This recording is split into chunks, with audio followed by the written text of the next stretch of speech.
Hey guys, and welcome back to this channel. In this video I'll be showing you guys how you can change the sky on your videos on CapCut PC.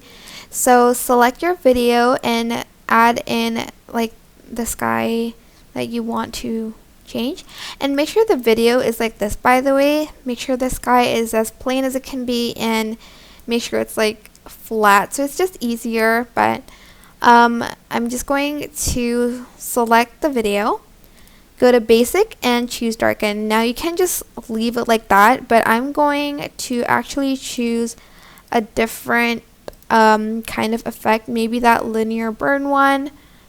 I'm just going to select that one instead. I might move it up a little bit, and then I am going to select mask, split, and I'm just going to bring it down a little bit, and I'm going to feather that out like by a lot, like here.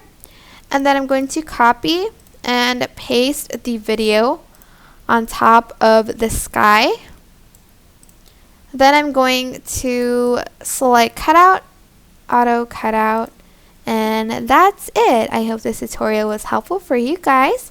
Don't forget to like, comment, share, and also subscribe to this channel if you haven't done that already. If you have any questions, just leave it in the comment section down below, and I'll try my best to answer them all for you guys. And if you found this video helpful, please click the thanks button above the description box down below. Thank you so much for watching. Bye!